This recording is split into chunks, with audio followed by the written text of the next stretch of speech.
Et donc la question à la une ce matin, le statut du bailleur privé est-il une fausse bonne nouvelle pour les propriétaires investisseurs? La mesure tant attendue a bien été votée la semaine dernière par les députés, mais elle a tellement été modifiée qu'elle n'a plus rien d'incitatif. Marie Cœur de Roy, les spécialistes vous disent même qu'en l'état, il n'y a que des perdants. Et pourtant, sur le papier, c'était super alléchant ce dispositif du statut du bailleur privé. On le rappelle, l'idée c'était de dire aux propriétaires bailleurs, on va vous accorder une baisse d'impôt sur les loyers que vous allez percevoir, en échange de quoi vous pratiquerez des loyers plus faibles que ceux du marché. Gagnant-gagnant, gagnant pour le propriétaire, gagnant pour le locataire.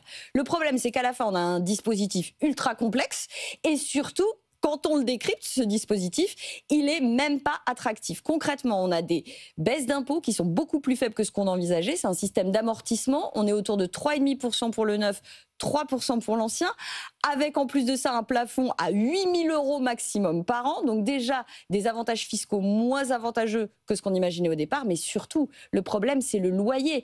Des loyers plus faibles que ceux du marché, je le disais, mais encore plus faible que ce qu'on avait imaginé au départ, ce qui fait que c'est même plus rentable. Ça va vous coûter de l'argent, amis propriétaires bailleurs, de passer sous ce statut du bailleur privé. Mais Marie, je comprends pas. À la fin, c'est mieux de pas prendre le statut que de prendre le statut. C'est précisément pour ça que je parle d'un cadeau fiscal empoisonné. On a regardé le taux de rendement potentiel avec les spécialistes de l'investissement, le taux de rendement potentiel si je me saisis de ce statut du bailleur privé. Exemple à Rennes, 40 mètres carrés, logement neuf, acheté 200 000 €. Avec le statut du bailleur privé, le rendement net, tout compris, 1,6%.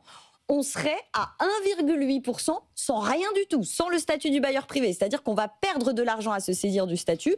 Concrètement, on a un taux de rémunération du livret A qui est au-dessus de ce que permettrait de gagner quelqu'un qui se saisirait de ce statut du bailleur privé. J'avais un spécialiste qui me disait hier, on se disait, bon, ça sera quand même mieux que rien. En fait, c'est pire que rien. Charge aux sénateurs qui vont examiner oui, c'est pas fini. Finances, la semaine prochaine d'essayer de modifier un petit peu et bouger les curseurs.